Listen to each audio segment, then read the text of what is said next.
حسد کتنا بڑا گناہ ہے، حسد کتنا بڑا گناہ ہے کہ ومن شر حاسد اذا حسد.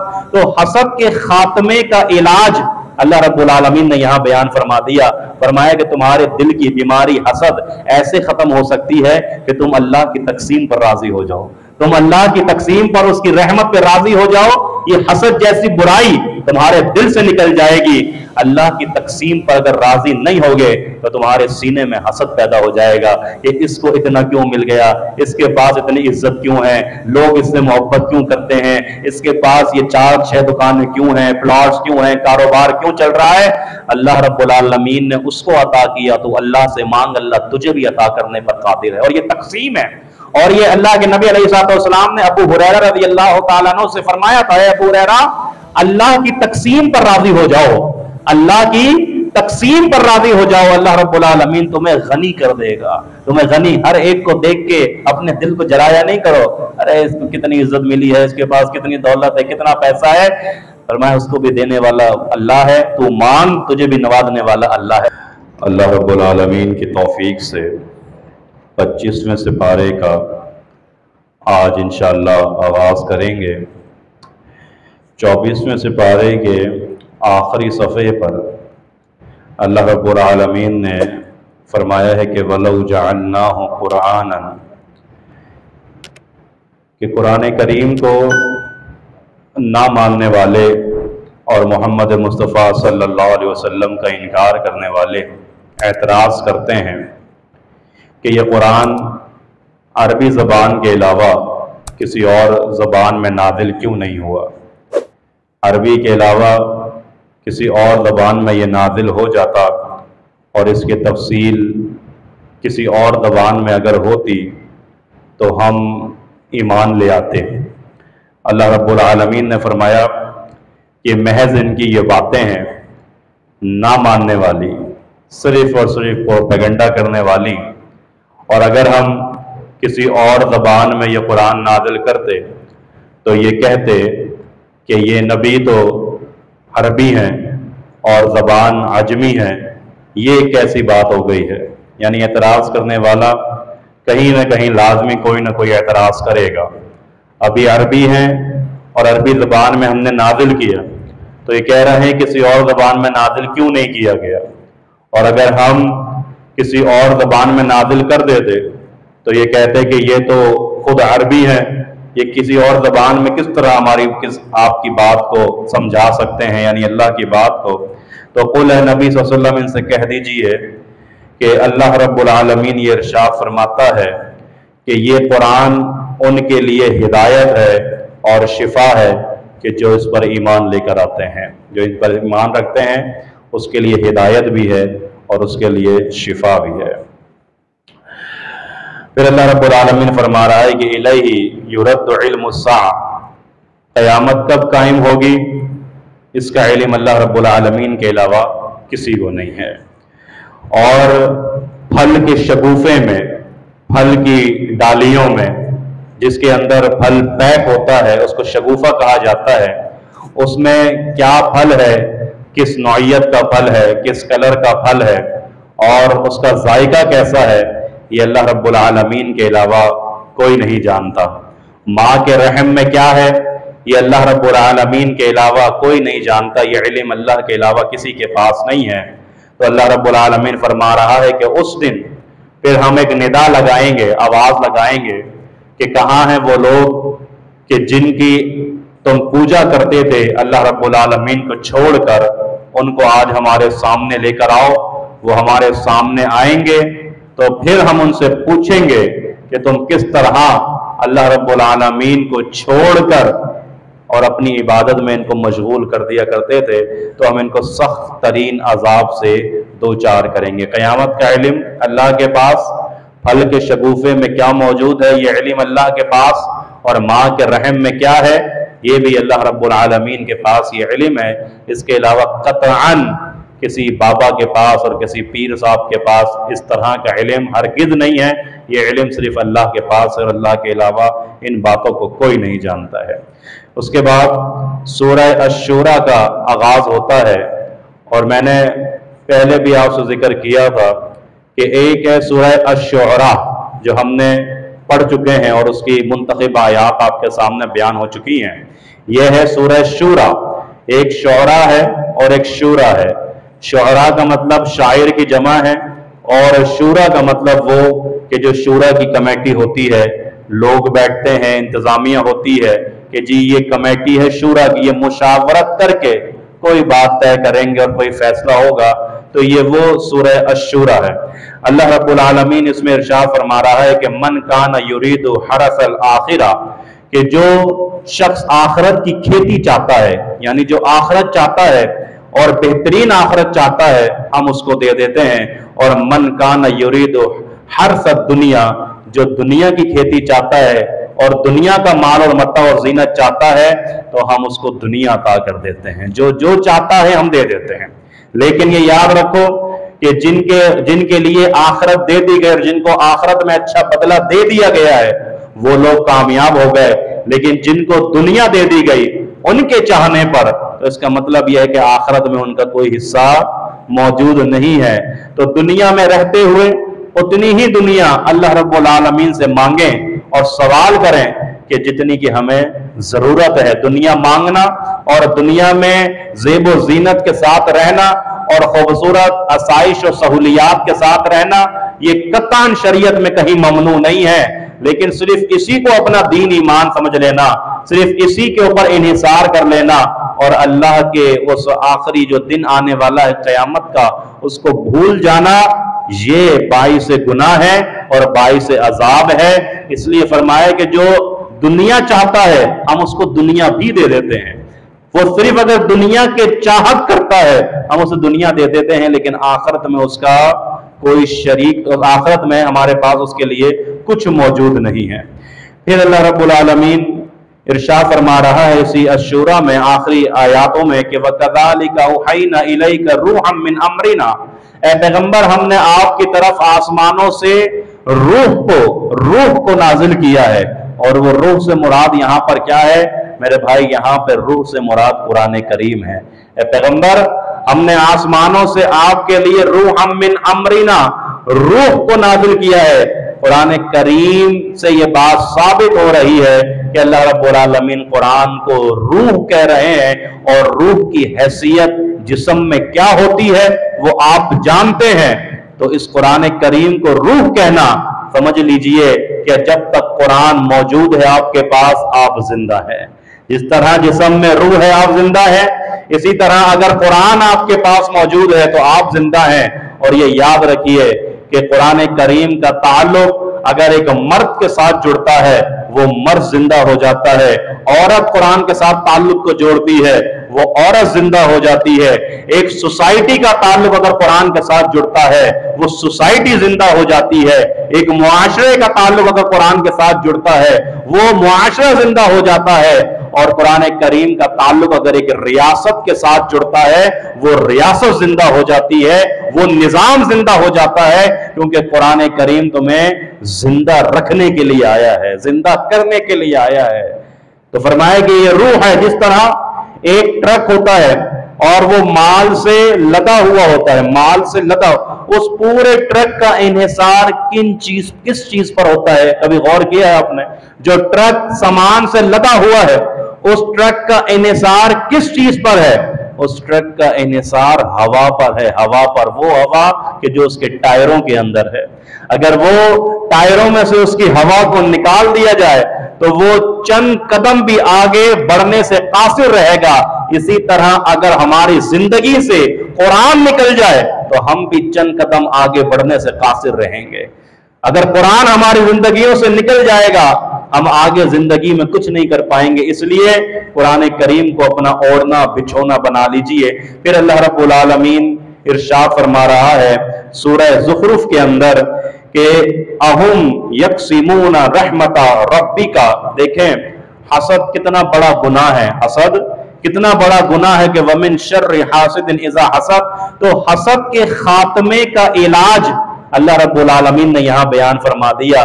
फरमाया कि तुम्हारे दिल की बीमारी हसद ऐसे खत्म हो सकती है कि तुम अल्लाह की तकसीम पर राजी हो जाओ, तुम अल्लाह की तकसीम पर, उसकी रहमत पर राजी हो जाओ। ये हसद जैसी बुराई تمہارے دل سے نکل جائے گی۔ اللہ کی تقسیم پر اگر راضی نہیں ہوگے تو تمہارے سینے میں حسد پیدا ہو جائے گا کہ اس کو اتنا کیوں مل گیا، اس کے پاس اتنی عزت کیوں ہے، لوگ اس سے محبت کیوں کرتے ہیں، اس کے پاس یہ 4-6 دکانیں کیوں ہیں، پلاٹس کیوں ہیں، کاروبار کیوں چل رہا ہے۔ اللہ رب العالمین نے اس کو عطا کیا تو اللہ سے مانگ، اللہ تجھے بھی عطا کرنے پر قادر ہے، اور یہ تقسیم ہے۔ اور یہ اللہ کے نبی علیہ السلام نے ابو ہریرہ رضی اللہ تعالیٰ عنہ سے فرمایا تھا، اے ابو ہریرہ اللہ کی تقسیم پر راضی ہو جاؤ، اللہ کی تقسیم پر راضی ہو جاؤ، اللہ رب العالمین تمہیں غنی کر دے گا، تمہیں غنی۔ ہر ایک کو دیکھ کے اپنے دل کو جلایا نہیں کرو، ارے اس کو کتنی عزت ملی ہے، اس کے پاس کتنی دولت ہے، کتنا پیسہ ہے۔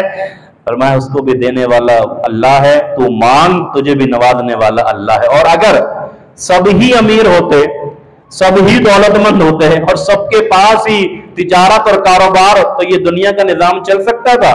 اگر سب ہی امراء ہوتے، پیسے والے ہوتے، تو یہ کام، یہ کارخانہ دنیا کا چل نہیں سکتا تھا۔ پھر کون ہوتا کہ جو ہمارے بائک یا گاڑی کو پنچر ہو جاتا تو پنچر لگانے والا کون ہوتا، اور جو ہمارے جوتے پھٹ جاتے ہیں، چپل ٹوٹ جاتی ہے، اس کو سلائی کرنے والا کون ہوتا؟ اگر سارے ہی امیر ہوتے تو نظام کیسے چلتا؟ فرمایا یہ تقسیم اللہ رب العالمین کی ہے، یہ کائنات کے نظام کو چلانے کے لیے۔ تو فرمایا حسد نہیں کرنا، کسی کی ترقی کو دیکھ کر، خوشحالی کو دیکھ کر، اس کے بینک بیلنس کو دیکھ کر، اس کی گاڑی اور سواری کو دیکھ کر حسد نہیں کرنا، دعائیں دینی ہے دل سے کہ اللہ اور برکت عطا فرمائے، اللہ مزید نعمت تمہیں عطا کرے، اور اگر تمہیں چاہیے تو تم بھی اللہ سے مانگو، اللہ رب العالمین تمہیں بھی عطا کرنے پر قادر ہے۔ وَمِن شَرِّ حَاسِدٍ إِذَا حَسَدَ، اگر حسد بدترین گناہ نہ ہوتا تو یہ قرآن کریم میں ہمیں نہ سکھایا جاتا کہ حاسد کے شر سے اللہ کی پناہ طلب کرو۔ یہ زندگیاں برباد کر دیتے ہیں، یہ ہستا بستا گھر کو اجاڑ کے رکھ دیتے ہیں یہ حسد۔ اس لیے یہ بھی فرمایا گیا اللہ کے نبی علیہ السلام نے کہ لوگوں، جو تمہارے وسائل اور تمہاری خوشیوں کی ذرا چیزیں ہوتی ہیں نا، اس کو چھپا کے رکھا کرو، ہر ایک کے آگے بیان نہیں کیا کرو، ہر ایک کے آگے نہیں بیان کیا کرو، نہیں سنایا کرو انہیں کہ جس چیز سے تمہیں تسکین مل رہی ہے، خوشحالی مل رہی ہے، تمہارے وسائل اور سہولیات کے لیے کچھ انعامات اور اکرامات تمہارے اوپر نازل کیے گئے ہیں، تو ہر ایک کو ہانکنے کی ضرورت نہیں ہے، بتانے کی ضرورت نہیں ہے، اسٹیٹس لگانے کی ضرورت نہیں ہے، بلکہ اس کو چھپا کے رکھو اپنے معاملات کو، تاکہ لوگوں کی نظروں سے بچو۔ یہ تعلیم دی ہے اللہ کے نبی علیہ السلام نے۔ اس کے بعد اللہ اکبر، اللہ رب العالمین نے ارشاد فرمایا کہ وَفِيهَا مَا تَشْتَهِي، وہ جنت میں جب تم جاؤ گے نا تو تمہارا جو نفس ہے، نفس جو چاہے گا ہم تمہیں عطا کر دیں گے۔ جنت میں تمہارا نفس جو چاہے گا ہم تمہیں عطا کر دیں گے، اور تمہاری آنکھوں کی ٹھنڈک کے لیے لذت عطا فرما دیں گے۔ آج اپنی آنکھوں کو ٹھنڈا کرنے کے لیے فحاشی اور عریانی کا سہارا مت لو۔ فحاشی اور عریانی کا سہارا اس لیے فرمایا سورہ نور میں کہ آنکھوں کو جھکا کے رکھو، اپنی نگاہوں کو جھکا کے رکھو۔ اگر تمہیں آنکھوں کو اپنی عزت دینی ہے، لطف اندوز ہونا ہے، انجوائمنٹ کرنی ہے اگر آنکھوں کے ساتھ، اور میں جنت ہے تمہارے انجوائمنٹ کے لیے، تمہارے جو چاہو گے تمہیں حاصل ہو جائے گا۔ ایک صاحب نے پوچھا ایک عالم دین سے کہ جنت میں کہتے ہیں جو بھی چاہو گے مل جائے گا، جو بھی چاہو گے مل جائے گا، تو کیا وہاں حقہ مل جائے گا، حقہ پینے کو؟ حقہ اگر پینا چاہیں تو جنت میں مل جائے گا؟ عالم دین نے فرمایا جی بالکل مل جائے گا حقہ بھی، لیکن حقے کو سلگانے کے لیے آگ کی ضرورت ہوتی ہے، وہ جہنم سے لے کر آ جانا، وہ جہنم سے۔ جنت میں تو آگ کا تصور کوئی نہیں ہے نا، آگ عذاب ہے جی، اور عذاب جنت میں اس کا کوئی تصور نہیں ہے۔ اس لیے اگر تمہیں حقہ پینے کا دل چاہے تو تم جہنم سے جا کے آگ لے کے آجائے۔ فضول کے سوالات ہیں، ایسے سوالات اللہ نے جو چیز حلال ہیں اور جو چیز تمہارے لیے، تمہاری صحت کے لیے، تمہارے جسم کے لیے بہترین انداز میں جو اس دنیا میں ہے، وہی سب کچھ تمہیں اس جنت کے اندر بھی ملنے والا ہے۔ جس چیز کی آرزو کرو گے، لیکن ایسی آرزویں کرو گے تو پھر ایسا ہی جواب ملے گا۔ پھر اس کے بعد سورہ دخان شروع ہوتی ہے اور اللہ رب العالمین فرماتا ہے، ذرا توجہ کے ساتھ سنیے گا کہ इन्ना अंज़लनाहु फी लैलतिन मुबारकतिन इन्ना कुन्ना मुनज़िरीन फीहा यफ़रक़ु कुल्लु अम्रिन हकीम, कि बेशक हमने इस कुरान को लैलतुम मुबारका में नाजिल किया। पहली बात तो ये पता चली कि कुरान रात में नाजिल हुआ, और दूसरी जब आप आखिरी सिपारे में पहुंचते हैं तो इन्ना अंज़लनाहु फी लैलतिल क़द्र, मालूम हुआ कि वो लैलतुल क़द्र है। और लैलतुल क़द्र कब है? रमजान के महीने में है। और रमजान के महीने में कब? फरमाया आखिरी अशरे में। आखिरी अशरे की कौन सी रातें? फरमाया 5 ताक रातें। उन 5 ताक रातों में लैलतुल क़द्र को, शब क़द्र को तलाश करो। इसकी फजीलत, अहमियत, अफादियत, मकाम, मर्तबा, रुतबा इस रात का इसलिए दिया गया है क्योंकि इस रात में हमने अपने कलाम को नाजिल किया है। हमारा कलाम इस रात में नाजिल हुआ। फरमाए लैलतुल क़द्र खैरुम मिन अल्फि शहर, 1000 महीने की इबादत से अफजल, 83 ईयर्स, 83 साल की इबादत से अफजल अल्लाहु अकबर करार दे दिया गया इस एक रात में इबादत करना। वजह कुरान करीम का नुज़ूल, कुरान करीम का नुज़ूल। और फिर इस रात में हम फैसले करते हैं, इस रात में हम फैसले करते हैं कि कौन कितना जिएगा, कब मरेगा, कितना कमाएगा, कैरियर, फ्यूचर, ये सारे इंतजामात और लिखाई इस रात में होती है। इसलिए खुसूसन नौजवानों से कहूंगा कि अपने कैरियर के पीछे अगर आप परेशान हैं, इन रातों में खूब अल्लाह से मांगिए। अल्लाह रब्बुल आलमीन आपके कैरियर और फ्यूचर को 4 चांद लगा देगा। लेकिन अगर आप इन रातों को क्रिकेट टूर्नामेंट्स और होटल्स पे बैठ के जाया करेंगे तो आपका कैरियर तो ऊपर लिखा जा रहा है और आप जमीन पे बैठ के अपने कैरियर को तबाह और बर्बाद कर रहे हैं। तो मांगे अल्लाह से कि अल्लाह मेरे फ्यूचर के फैसले हो रहे हैं, अल्लाह मुझे आगे क्या करना है, कैसे बढ़ना है, क्या कमाना है, मैं अपने घर वालों की देखभाल कैसे कर सकता हूं, माँ बाप का ख्याल कैसे रखूंगा। फरमाया इस रात में हम ये फैसले करेंगे तो तुम इस रात में हमसे मांगो, हमसे सवाल करो, हमसे कहो, हम तुम्हारे फ्यूचर को ब्राइट कर देंगे, तुम्हारा फ्यूचर ब्राइट कर देंगे। तो ये रातें जो अभी सिर्फ 3 ताक रातें 2 गुजर गई, 3 बाकी हैं। अल्लाह रब्बुल आलमीन हमें तौफीक दे कि हम उसका हक अदा कर सकें और अपना फ्यूचर, मुस्तकबिल अपना ब्राइट करवा सकें, और वो फ्यूचर कि जो फ्यूचर अल्लाह रब्बुल आलमीन को पसंद है। फरमाया तनज़्ज़लुल मलाइका, इस रात में थोक के हिसाब से अल्लाह की जमीन पर फरिश्तों का नुज़ूल होता है, फरिश्तों का नुज़ूल होता है। इतने कसीर तादाद में फरिश्ते उतरते हैं, इतने कसीर तादाद में उतरते हैं कि दिल धरने की जगह नहीं होती, हमें नजर नहीं आ रहा है। लेकिन रब का कुरान कह रहा है, हमारा ईमान है कि इस रात में फरिश्ते आसमानों से जमीन पे उतरते हैं। कैसी मुबारक रात है, कभी महसूस करें इसकी लज्जत को, इबादत की इस लज्जत को, लुत्फ को महसूस करें कि तनज़्ज़ुल मलाइका, फरिश्ते जमीन पे उतरते हैं। जमीन तंगी दामा का शिकवा करती है कि इतने फरिश्ते उतर गए कि दिल धरने की जगह नहीं। फरमाया इतनी मुबारक रात है, और इस मुबारक रात की वजह सिर्फ यही है कि इस रात में हमने अपने कलाम को नाजिल किया है। फिर आखिर में ये 25वें सिपारे के आखिर में सूरह अल जासिया है, और सूरह अल जासिया का मतलब पता है? जासिया किसे कहते हैं? मतलब एक आदमी खड़ा है, उसको घुटनों पर बिठा देना, फौरन घुटनों पर बिठा देना, इसको कहते हैं जासिया। यानी सजा के तौर पे खड़ा है बंदा, फौरन अपने घुटनों पर बैठ जाओ।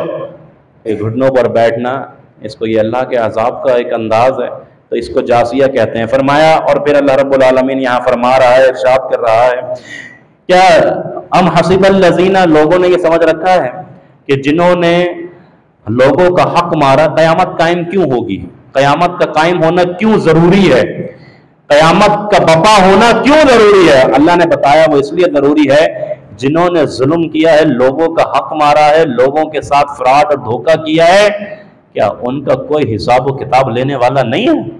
हम हैं उनका हिसाब व किताब लेने वाले, और उस दिन हम उनका हिसाब व किताब लेंगे कि किसने क्या जुर्म किए, कितने जराइम किए, कितने लोगों को नुकसान पहुंचाया, कितने लोगों का माल हड़प किया, कितने लोगों की जानों को नुकसान पहुंचाया। वो दिन इसलिए हम कायम करेंगे ताकि हम जालिम से बदला ले सकें और मजलूम की मदद कर सकें। कयामत इसलिए कायम होगी, कयामत का मीज़ान इसलिए लगेगा, उधर तराजू इसलिए लगाया जाएगा कि जालिम को बताया जाए कि अल्लाह रब्बुल आलमीन कितना क़हार है, और मजलूम को बताया जाए कि तूने जो जुल्म सह लिया दुनिया में, अब तेरे लिए नेमतें ही नेमतें हैं, राहतें ही राहतें हैं, सुकून ही सुकून है। ये 25वें सिपारे का मुख्तसर खुलासा था। अल्लाह से दुआ है अल्लाह हम सबको अमल करने की तौफीक अता फरमाए।